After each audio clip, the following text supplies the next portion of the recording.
I have in my hands right here a hand counting of every single job requested of my handyman business by one specific property manager for the entire last year. I'm going to tell you exactly how many times I've worked on doors, leaky kitchen sinks, garbage disposals, smoke detectors, blinds, everything that you can imagine under the sun, every request given to my business by one manager over the course of the last year. I'm going to give you all of those. So the first thing we're going to start off with is I'm going to give you a few disclaimers so that you understand the context that I'm bringing you this list from. Then we're going to go through the list. And then at the end of the list, I'm also going to give you some notes on what I think is going to be different with this property manager versus what you might find with your property managers or with any average property manager. And I also want you to know that you can find this list in my downloadable documents. If you go to the description, scroll all the way to the bottom, click on the link to get my downloadable business documents, you'll find this entire list in there in case you want to follow along or reference it for future reference with your business. So moving on to the quick disclaimers so you have an understanding of the context that I'm bringing you this from.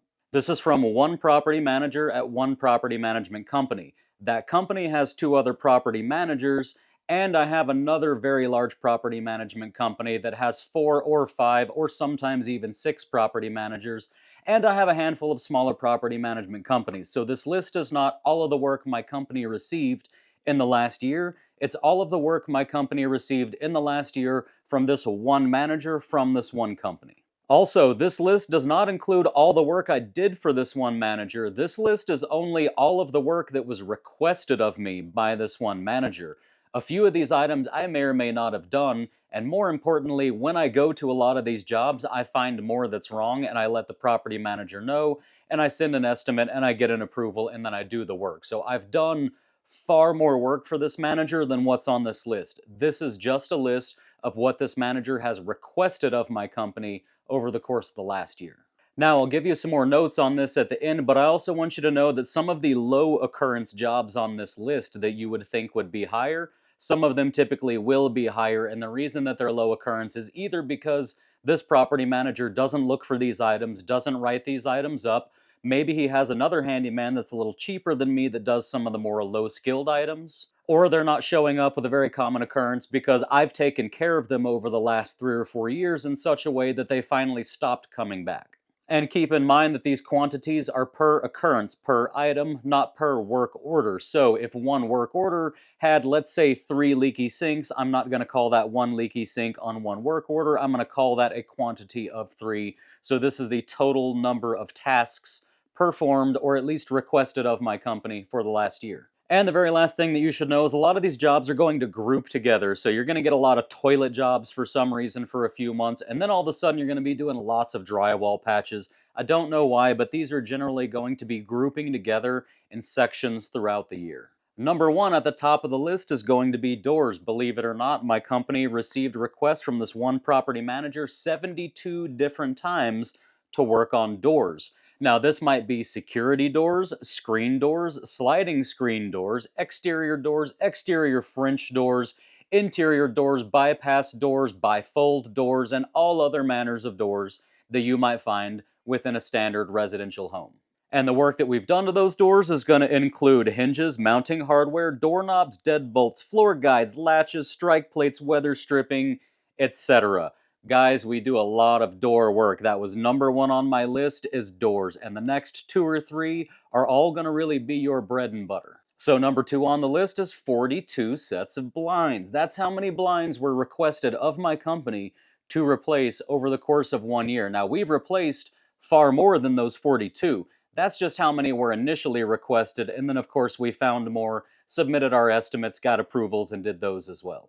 Another huge part of our bread and butter is light fixtures. We received 38 requests to work on 38 different light fixtures just over the course of 1 year. Now, when I say light fixture, that means a ceiling fan, that also means fluorescent lights, that means closet lights, microwave lights, oven lights, fridge lights, exterior lights, interior lights. It's all of the light fixtures throughout the entire house. We have received requests for 38 of those over the last year, and once again, we've worked on many more than that that we found to be faulty after we arrived at the job that the property manager had not found yet to be faulty. Sometimes these are just broken light fixtures, sometimes these require full replacements, sometimes they're just replacing a pull chain on a ceiling fan, but that's how many light fixtures we worked on just over the last year, or rather, that we received requests to work on. And this one is going to be a lot of your bread and butter, guys. It's going to be patch and paint. Patch and paint, when I say patch and paint, I mean one of two things.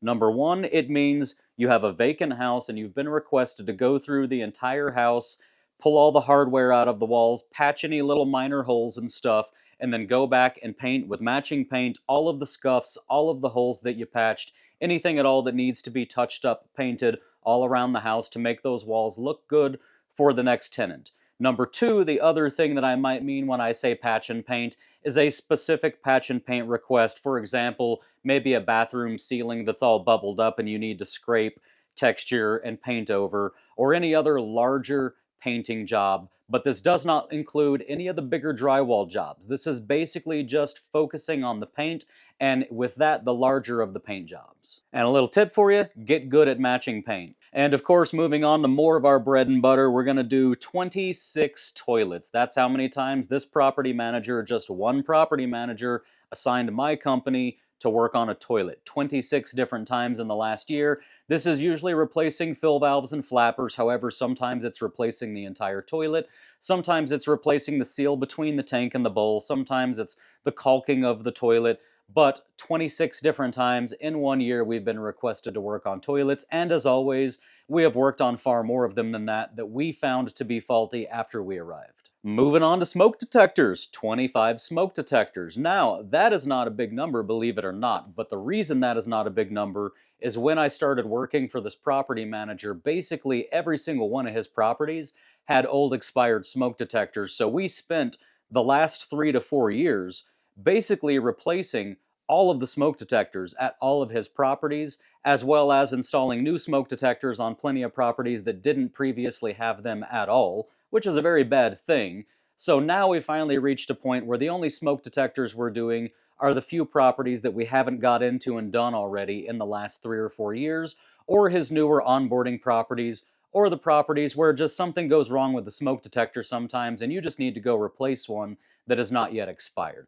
But I will say, you as a handyman should expect, especially if you're going to work for property managers, you should expect to be doing smoke detectors just all the time, guys. All the time. Have an inventory of them, have a stock of them, be prepared to just always be doing smoke detectors. And if you don't already know that drywall is going to be some of your bread and butter, you need to know that now. We've done 21 separate drywall jobs in the last year. And again, that is not patch and paints. That is not jobs where we've been requested to remove some shelving or a TV mount from the wall and then patch the drywall.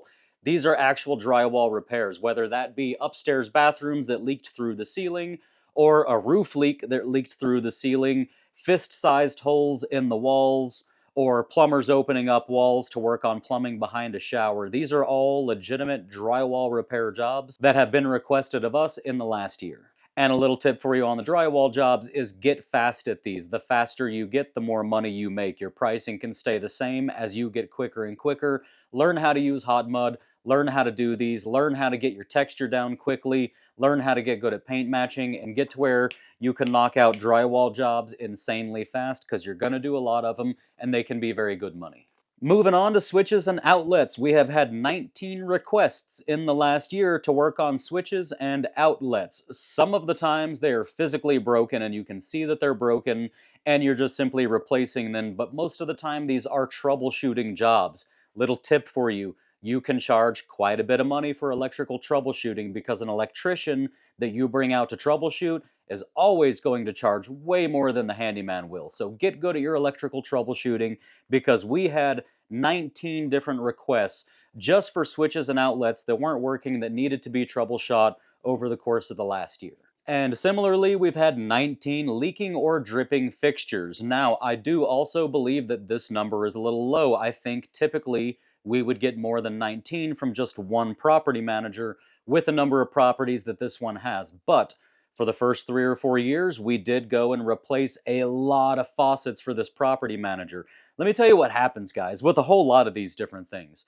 What happens is you have very crappy handymen that are going and they're just kind of doing hack work, whether it be on a faucet or a TP holder or a towel bar, any number of things. A lot of handymen are going in and they're hacking these jobs, and they're hacking them year after year after year, and the property managers are going through one handyman after another, and each subsequent handyman just keeps hacking the same things that the last guy hacked. Then somebody like me comes along. I'm not tooting my own horn, I'm just saying I don't hack stuff. That's not a brag. Shouldn't be a brag to say I don't hack things. I just don't. I do the proper repair. So what happens is you end up with lots and lots of these jobs for a few years until you finally got them all knocked out, and then you have far fewer of them. So going back to what I was saying with these leaky faucets and fixtures and plumbing, is we've replaced so many of them finally, and we've done good, solid, proper fixes on so much of this drain plumbing finally, that we now don't have so many coming back to us. So over the course of the last year, we only needed to do 19, but keep in mind, only 19, that's still almost 2 per month just from one property manager, with a company that has 2 other property managers, and with another company that has 5 or 6 property managers, and with more property management companies. So we're still in the realm, when we're talking about 19 over the course of a year, 19 requests, we're still well within the realm of this being a job that you need to get very, very, very good at. You need to get good at fixing leaks, finding leaks, identifying leaks, and getting these leaks fixed and or fixtures replaced. Moving on, we've had 15 requests for TP holders and towel bars. As I was just talking about, this is a job that frequently gets hacked. I would say every move out I do, and I do mean every single move out I do, almost every single bathroom I go into, if I haven't worked those TP holders and those towel bars in the last 3 years, if I wasn't the one to work them last, they're usually loose and they usually need to be removed from the wall. Now what we do is we remove them fully, we reinstall them with toggle bolts, good toggle bolts, not the cheap little teeny tiny thin ones, really good toggle bolts, and we bed our mounting fixtures, our mounting hardware, we bed that down with a little bit of sealant as well. And the ones that I've worked on, I never have to go back and work on. And I see the same property year after year because these tenants seem to sign 1-year leases, stay for 1 year, and move immediately. So when I go back to these same reoccurring properties, I am never, ever, ever having to redo a towel bar or a TP holder that I did before, and I'm always having to do more and more and more of them that the property manager requested that I've never worked on. And by the way, this number, 15, that's how many the property manager requested. This property manager rarely looks at them. So that's how many he's finding, because they're literally just dangling off the wall. Once I show up, I do my own inspection. By the way, in my documents, you can also download my inspection checklist. I highly recommend you do, so you can do your own. But when I go to these properties, I can do my own inspection, and I will always find towel bars and TP holders that are loose, that need to be removed and reattached properly so we don't have to keep removing them. So that number 15 is low. I would say that number previously with this property manager, when I was first starting to work for him, it was probably at least this many, like 15 per month. Not per year, but per month. And now probably the last one that I'm going to say is really our bread and butter that we do tons of, but this is also one that I believe was hacked a lot. We do 14, or we receive requests rather, for 14 garbage disposals in the last year.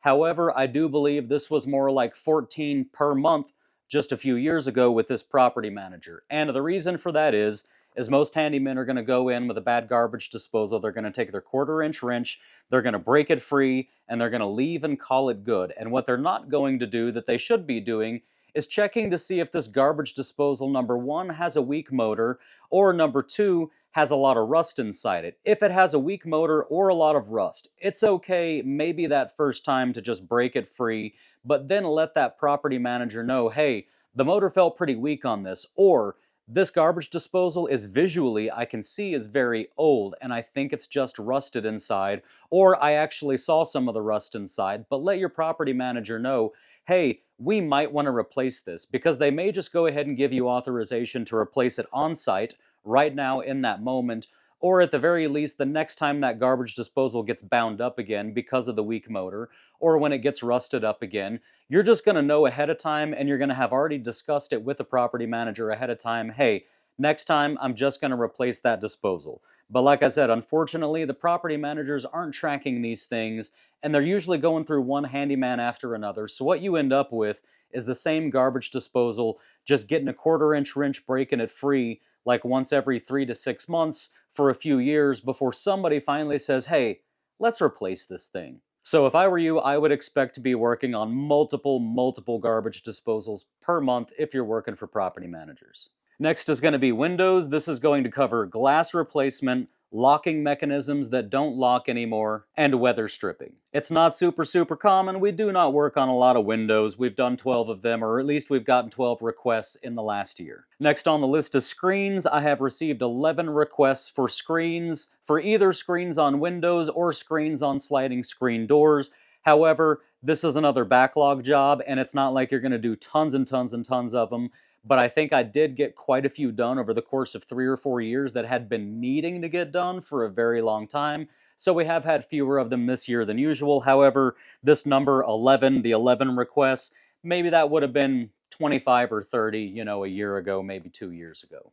And next is going to be anything that starts with the word clogged. Clogged bathroom sink, clogged kitchen sink, clogged bathtub drain, clogged shower drain, a lot of clogs. Now, my number for this is 9. That's how many requests I've received to unclog drains from this property manager in the last year. However, I have made it known to this property manager in the last year or two that he should probably start sending a lot of these clogged drains to a plumber. And the reason is because most of the time these clogged drains are not something small and simple that a handyman with I don't have it in here, but a handyman with just, a regular, whether you're turning it with your drill or by hand, just a regular snake, isn't going to quite get the job done on about half of these. So I do end up wasting a lot of time going out to properties and using my snake, where it turns out they really needed to send a plumber with a roto-rooter or with a camera because there are bigger issues going on. So my number for clogged things in the last year has been 9. But yours might be a lot higher if that's a job that you're willing to do, and if that's a job that you haven't told your property manager that they should just go ahead and start sending to a plumber most of the time. Another number that I have that seems pretty low to me is caulk and grout. From this particular property manager, I have only received 9 requests in the last year for caulk and grout. However, I do a lot more caulk and grout than that for this property manager. It's just that's how few times he's actually requested it of me. However, I'm also going to say with my other property managers, they request it much more frequently. Probably my second biggest client, my second most frequent property manager, the one who sends me the most requests after this one, probably 4 times as much caulk and grout that she asks me to do than what this property manager asks me to do. And let's not forget sink bottoms. Y'all just watched me do a nice video on sink bottoms. I have a great process for it with a standardized price and a standardized set of materials. I have done 7 of those, or rather, again, I've been requested to do 7 of those in the last year. I've probably done more of them, but 7 was the number of requests for replacing sink bottoms. That's enough, in my opinion, that you should know. You should probably learn how to do these. Do yourself a favor and watch my video and adopt my method. I think it is a great method. I don't mean to brag, I don't do that with all my jobs, but I do think my sink bottom replacement is about as good as it gets for working for property managers on regular old rentals, regular old spec homes, and regular old neighborhoods. And I have received 7 requests to address exterior leaks into the home in the last year.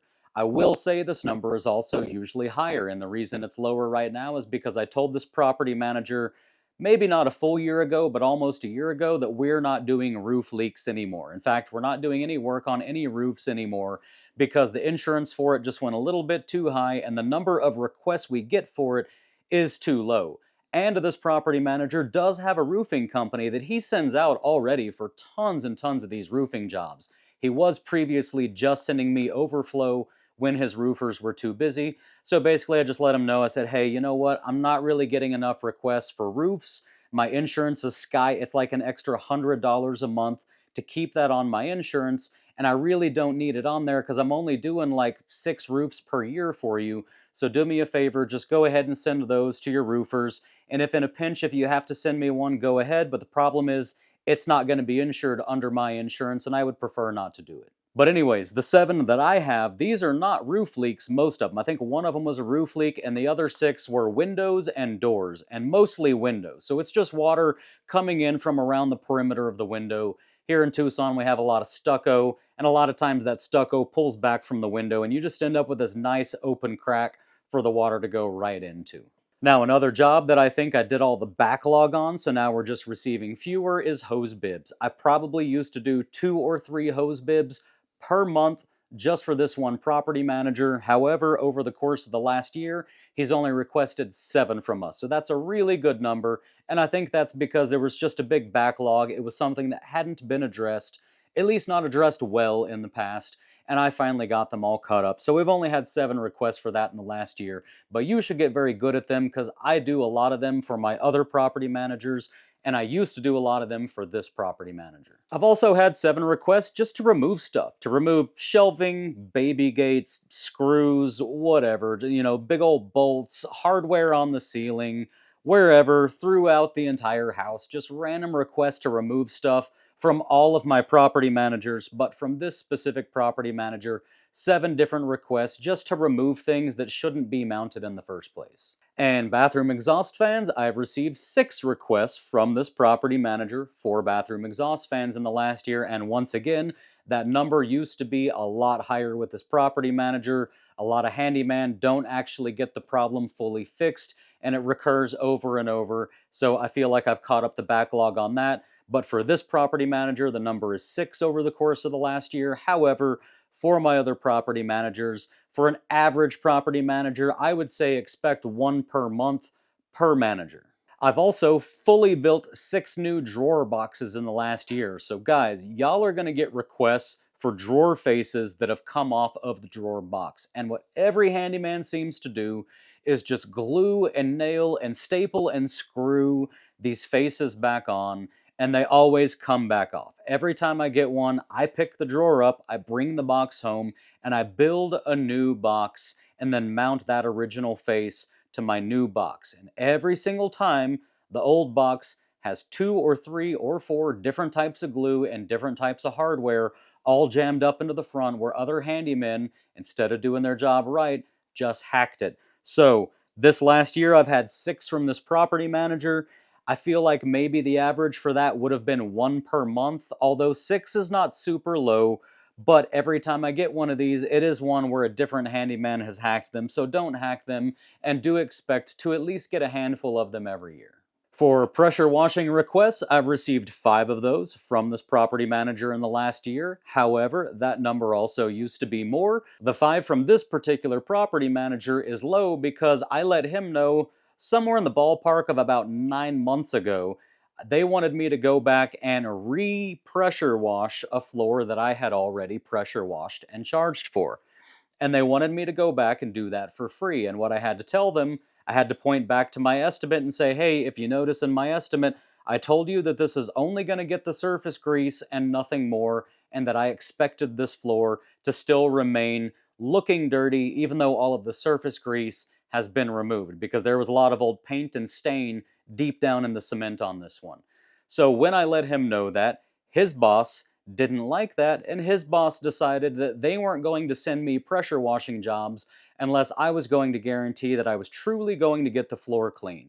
So I happily declined and said, look, from now on, just send me the ones that you just want me to be getting all that oil and grease off the surface, but I am not equipped, nor am I going to be equipped anytime soon with the type of super high pressure gear, and I'm not going to be using the chemicals that are going to be necessary to truly be able to get into that cement floor and draw all of those stains out. For me, it's just too big of a guarantee to make, and I am just too expensive per hour to be able to justify charging them the type of money that I would need to charge them to be comfortable making that guarantee and investing in all of those chemicals and the new equipment, knowing that they're going to want me to go back and do it for free if it still isn't up to their standards. So I've now become just the guy that you only send pressure washing jobs to. With this manager, not with my other ones, but with this manager, they only send me the pressure washing jobs where they're just looking to have the surface oil and grease removed. I've received 5 requests for microwaves over the last year. These are always over-the-range microwaves, and the problem is pretty much always that the handle has broken off. These are almost always from the same few companies, the same brands of microwaves that just have bad handles. Now, in my experience in the past, if a microwave handle breaks off and you go order the new handle and you install it correctly, or you order the whole panel if that's what you have to do for that new handle, and you install it correctly, it seems like the ones that break off again and again and again. And I don't know if this is because of the tenants and the way that they're opening the microwave, or if this is a flaw of the microwave and the manufacturing itself. But what I have found is if that's happening, what you really want to do is just put a new microwave up there. If you replace that handle, I would say 5 times out of 7, that handle is just going to get broke off again in the next 6 months. And then you're going to have to explain why the job you just did went bad again, which is not hard to do. You just simply say, hey, I put it on there correctly. It's not my fault that it came off. I think the tenants are opening it too hard, or we just need to replace the full microwave. But I always let them know that in advance. So when they say the handle broke off the microwave, I always tell them and get some sort of approval beforehand that they're aware that I have said, hey, when these handles come off, if I replace the handle correctly, it typically comes off again. So I am not offering a warranty if you want me to replace the handle or the door. I will only offer a warranty if you want me to replace the entire microwave with a new and different brand of microwave, or at least a different model of microwave from the same brand. One that's not very common, but that I've had quite a few of lately, is actually closet shelving. We've done 2 of those just in the last month. However, we've only done 5 of them in the last year. In fact, we've done 4 in the last year, and 2 of those 4 are the 2 that were in the last month. And then 1 of that total of 5, that was not closet shelving, that was actually laundry room shelving. So we don't do a lot of them. However, we've done a lot of them recently, but you should be good at shelving if you're a handyman. For baseboard and trim, we've done 5 for this manager in this last year. That is about on par for this manager. However, I do think one of the reasons that that's on par is because most of the time, if you're doing baseboard and trim, it's going to be in a bathroom near a bathtub or shower, and it's the escaped water from that bathtub or shower that turns that baseboard bad. And one of the things that we've done with this property manager, so we have done more baseboard and trim for him in the past, but not significantly more. However, what we have been doing is anytime we see even slight evidence of water escaping a bathtub or a shower, we go ahead and install diverters and whatever else we need to install to prevent that from happening so much. So I do think that's why we have so few of them. All right, and now to save a little bit of time, all of the rest of these are going to be 5 or fewer per year, and I'm not going to read off the numbers for every single one. Just know that I'm going to do them in order. So the ones that are 5 per year first, the ones that are 1 per year last. And I'm just going to go down this list a little more quickly to know what other things you should be expecting to work on throughout the course of the year, and if some of them are going to be more than the usual 1 to 5 that's on this list. So, shower heads, super easy, barely an inconvenience, just screw a new one on. Mold. It's always a tenant saying that there is mold. We've had 4 in the last year. 3 of them were because the tenant was dirty and the solution was for the tenant to clean, and 1 was a wooden beam that did have some mold on it. Next is gas fireplaces. Anytime we work on a gas fireplace, it's pretty much always because the tenant either doesn't know how to use it, or they just can't find the key that you need to turn the gas on and off. Next is gutters. They're always rusty and just need replacement. We don't do many of them, but this is Tucson, and we just don't really need a lot of gutter work in Tucson in general. Doorbells, we've done 4 of them in the last year. This property manager doesn't look for them, so we've probably really done 12, but we've had 4 that were requested of us. Fencing, we've had 4 requests from this manager in the last year. That's probably about accurate. Dryer flaps, believe it or not, 4 times in the last year we had to work on dryer flaps or dryer vents. 3 requests to work on gates. That's almost always the latches, and it did used to be way more, like 2 or 3 per month, but we finally got them all wrapped up and just kind of made our rounds to all of their hundreds upon hundreds of doors, so now we don't get so many of them. We've received 3 requests to work on thresholds between different types of flooring where the doors are. We've received 3 requests in the last year to work on tile. However, this property manager knows that I'm not a tile guy. I don't really particularly enjoy tile, and he knows I'd prefer him to send it to another handyman or somebody who does tile. So your number is probably going to be higher than mine if you work on tile much. We've had 3 requests to work on carpet, and we almost never do anything with carpet. We almost always are just telling the property manager, please just send that to a carpet guy. That's not a thing that we really do. 2 requests for dishwashers, 2 requests for irrigation, masonry, winterizing pipes, Now, we've done 2 requests for fascia jobs. However, this number used to be a lot higher. This property manager had insanely rotten fascia on so many properties, so we spent a few years making a lot of money doing fascia. Now, we still do fascia, but we got the worst ones wrapped up, so now we're only getting the ones that are continuing to go bad and rot even worse, until it gets to the point that he draws the line and ultimately asks us to work on these. I do want to let you guys know when you're going to these houses to work on them, if you'd like to drum up extra work for yourself, look at the fascia on the house when you park and are walking up to that door. It seems to me like every single rental I work on desperately needs a lot of fascia work, but for some reason, most property managers just don't want to invest the time or resources, or they don't want to convince the homeowner to invest the time or the resources to keep their fascia up to par. But this is a big money maker. It needs to be done on almost all of them. We used to do tons of them, and even now, even being expensive with this job, we still get 2 requests a year just from this one property manager, as well as multiple requests per year from all of our other property managers for fascia. All right, so with this property manager, he's requested 2 pop-up stoppers on bathroom sinks. I'm going to tell you guys, we do probably hundreds of these per year.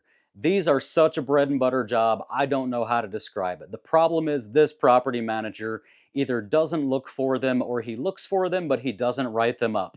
But we've had 2 requests in the last year from this manager for them, and just for this manager, we've probably actually done between 30 and 50. Who knows how many? It's every house, every single rental has at least one pop-up that's missing or not working properly. This manager just doesn't write them up. So just know in advance, guys, make yourself a pop-up stopper kit, keep it well stocked. You're going to be working on these things all the time. Kitchen sink replacements, we did 2 of those. Refrigerator, water dispensers, and ice makers, 2 requests for that in the last year. However, that's because we're not appliance guys. We usually don't end up getting it fixed, and they end up sending an appliance guy. So this manager has just learned, hey, when it comes to water dispensers and ice makers, if they're literally just not working at all, just go ahead and send it to the appliance guy. However, I will tell you, when we do succeed in fixing them, it's usually just a matter of turning on the water or hitting the button to tell it to start making ice, or hitting the button to tell it to go ahead and dispense water, or replacing the filter, or removing the entire ice maker assembly and just installing a brand new one. Like I said, we did used to fix a few of them, but the problem was about half of them we didn't successfully fix, so that became a job that he just figured it would be better to send to the appliance repair guys, which I'm more than happy with because I'm not running an appliance repair company. We've had 2 requests to remove junk. Both times we removed the junk. This property manager usually has the landscapers do all the junk removal. 2 requests also for garage doors. We don't really work on garage doors. This guy has a garage door specialist, but I will tell you when we work on garage doors, it's usually a wheel or the bearings to one of the wheels. So we're just replacing a wheel assembly if we're even working on a garage door at all. Twice in the last year, we had to remove the lock boxes. This is where the realtors keep their keys on the vacant houses. So twice we've had lock boxes go bad where we had to go and cut off that lock box for the property manager. 2 cabinets with water damage on the sides. Twice that we've been asked to remove hornets or wasp nests. 2 requests for cabinet doors. However, I will tell you we've done probably dozens if not hundreds. It's just that this property manager doesn't look for it. Twice we've done pigeon spikes. Twice we've worked on countertop laminate. We've replaced 1 mirror, again for this particular property manager. And 1 time we've worked on a banister mount going up the stairs because it was broken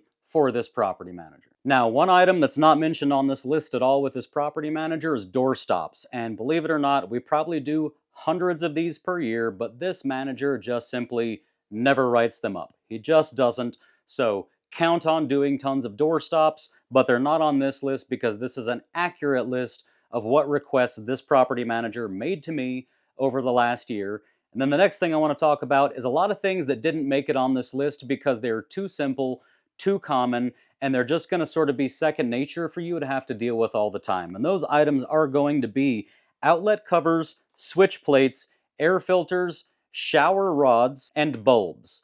Those guys, you're going to do so many, it's going to be stupid. I don't need to count them up on the list. It's just going to kind of be a daily part of your existence to do outlet covers, switch plates, air filters, shower rods, and especially bulbs. So there we have it. This was all day in the making. This took me literally all day to count all of these up. But this is every single job, every single task requested of my business by one property manager from one property management company over the course of the year. I want to remind you, if you go down into the description of this video, all the way to the bottom is a link for my documents that you can download, and I will go ahead and put this in those documents so you can have it for your own reference. I do want to remind you guys also, just coming up, there's a few things coming up. Number one, I'm going to be in Denver on November 18th, and I'm going to be doing a trade talks with you guys. If you're a subscriber, if you're watching this video, if you would like to meet up with me in Denver, just to talk about the state of the trades and the handyman business in your area in general, if you'd like to meet up with me for that, go ahead and let me know. You can send me an email at bulletproofhandymanbusiness@gmail.com to let me know you'd like to attend to that. Also, check the description for a form to sign up. I haven't made one yet, but there may be one in there by the time you watch this. Also, if you like camping, and if you're able to make it to Tucson in time, which you probably won't because it's November 8th, but I will be camping with at least one subscriber November 8th through 10th, and I try to do these camping trips semi-frequently, so if you're able to make it November 8th, go ahead and show on up. There is a form in the description of this video for sure to attend to that camping trip. Also, I do webinars every Saturday. They're free. Everything is free on this channel. I have 0 paywalls. I do webinars every Saturday to teach my workflow, where I take you into my Jobber account. I show you how I create jobs, how I create invoices, how I create estimates, how I onboard team members, and how I do just about anything else admin-wise within that software that I need to do. Those are every weekend, usually on Saturday, sometimes on Sunday. There are links in the description of this video for you to go ahead and sign up for any of those webinars. If you want to get Jobbers so you can follow along when you come to the webinar, there's also a link in the description of this video for you to get a free 14-day trial of Jobber that also comes with 20% off for the first 6 months. That's my exclusive discount from Jobber. And finally, if you guys have any questions or comments, please do leave them in the comments, or feel free to email me at bulletproofhandymanbusiness@gmail.com. I try to respond to every comment, and I try to reply to every single email. So that's how you can get in touch with me. Otherwise, I love you guys. I hope you're out there killing it, and I'll see you on the next one.